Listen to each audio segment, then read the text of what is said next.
भारत पाकिस्तान के बीच cease fire का आदेश आने के बाद झारखंड के वरिष्ठ कांग्रेसी नेता व गोड्डा से पूर्व सांसद फुरकान अंसारी ने प्रधानमंत्री मोदी पर तीखा हमला किया है। उन्होंने कहा कि इसमें कहीं ना कहीं प्रधानमंत्री मोदी की कमजोरी और नाकामी झलकती है, क्योंकि अमेरिका के हस्तक्षेप के बाद इस प्रकार का फैसला लेना कहीं ना कहीं मोदी जी की नाकामी है, उन्हें इस्तीफा देनी चाहिए। गोड्डा के पूर्व सांसद और वरिष्ठ कांग्रेसी नेता फुरकान अंसारी ने भारत पाकिस्तान के बीच हुए सीज फायर को लेकर मोदी सरकार पर तीखा प्रहार किया है। उन्होंने कहा कि पहलगाम में हुए आतंकी हमले के बाद पूरे देश में राजनीतिक मतभेद भुलाकर प्रधानमंत्री नरेंद्र मोदी को समर्थन दिया, लेकिन अमेरिका के हस्तक्षेप के बाद अचानक सीज फायर की घोषणा कर दी गई। यह प्रधानमंत्री की कमजोरी और नाकामी को उजागर करता है। भावुक अंदाज में श्री अंसारी ने कहा कि हमारे सैनिकों का बलिदान व्यर्थ नहीं जाना चाहिए। जब पूरा देश एक सुर में खड़ा था, तब मोदी सरकार का यूं पीछे हटना न सिर्फ निंदनीय है, बल्कि राष्ट्र की अस्मिता पर भी सवाल खड़ा करता है। उन्होंने इंदिरा गांधी के समय की याद दिलाते हुए कहा कि 1971 के युद्ध में जब अमेरिका ने दबाव बनाया, तब इंदिरा जी ने उनकी एक न सुनी और पाकिस्तान को 2 टुकड़ों में बांट दिया। आज वही हिम्मत और आत्मबल देश को चाहिए, न कि डर और झुकाव। फुरकान अंसारी ने सीधा आरोप लगाते हुए कहा कि प्रधानमंत्री मोदी को अगर राष्ट्र हित की चिंता है तो उन्हें तुरंत इस्तीफा दे देना चाहिए। देश को बहाने नहीं, बहादुरी चाहिए। इस घटना से 150 करोड़ जनता मर्माहित है और तमाम विपक्षी दल, जितने विपक्ष के दल हैं, प्रतिपक्ष के नेता राहुल गांधी, प्रतिपक्ष राज्यसभा के सदस्य नेता आदरणीय खड़गे साहब, सबों ने खुलेआम से जितने प्रतिपक्ष नेता, सभी लोगों ने खुल करके मोदी का साथ दिया और कहा कि आप बदला लीजिए, बदला में जरा भी कोताही नहीं होनी चाहिए, हम लोग पाकिस्तान से बदला लेना चाहते हैं। लेकिन कल एकाएक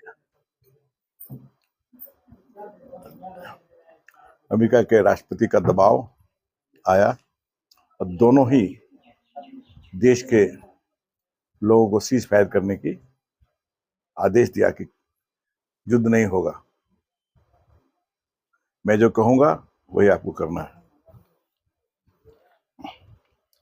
इससे साफ जाहिर होता है कि देश का जो प्रधानमंत्री है वो कमजोर है, निकम्मा है। वो अमेरिका के दबाव में आकर के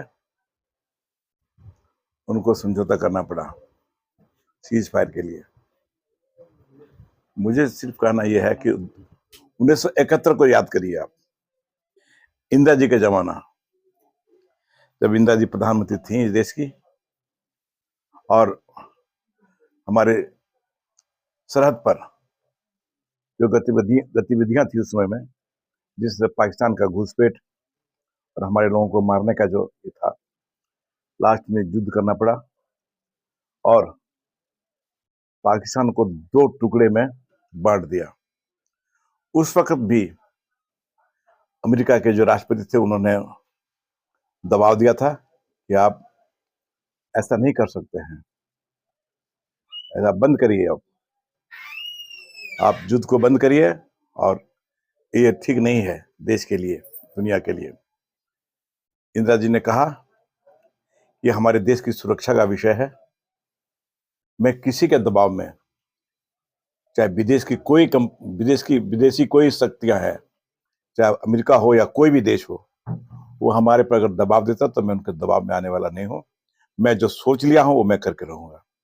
और आपने देखा इंदिरा गांधी ने पाकिस्तान को 2 हिस्से में बांटा और उनके करीब लगभग 50,000 जवानों को घुटना टेकवाया। तब जब इन लोगों ने माफी मांगा, घुटना टेका, तब इन्होंने फिर लास्ट में उनको, हमारे जो कर्नल थे, हमारे जो डिफेंस के जो उच्च अधिकारी, सबों ने मिलकर के उनको छोड़ा। ये है देश की मजबूती। कांग्रेस ही देश की मजबूत कर सकता है, कांग्रेस ही देश का डिफेंस ले सकता है और कांग्रेस ही एक पार्टी है जिसके नेतृत्व इंदिरा गांधी के हाथ में था। उन्होंने दिखा दिया कि हमारे सामने में हम किसी की परवाह नहीं करते हैं। लेकिन कल की जो घटना है, इससे साफ जाहिर हो गया कि मोदी ने घुटना टेक दिया और अपनी निकम्मापन, इससे साबित हो गया कि बहुत निकम्मा प्रधानमंत्री है, डरपोक है। इसके हाथ में देश सुरक्षित नहीं है, इसलिए अविलंब इनको इस्तीफा देना चाहिए। शुभ निर्माण आपका स्वागत करता है। हम लाए हैं tiles, granite, sanitary ware, faucets, vanity set और किचन सिंक के प्रीमियम डिजाइन, सब एक ही छत के नीचे, इंपोर्टेड और प्रीमियम क्वालिटी के साथ। टाइल्स, ग्रेनाइट के एलिगेंट डिजाइन और सैनिटरी वेयर के मॉडर्न ऑप्शंस के साथ हम आपके घर को देते हैं एक नया रूप। शुभ निर्माण, मधुपुर में आज ही विजिट करें।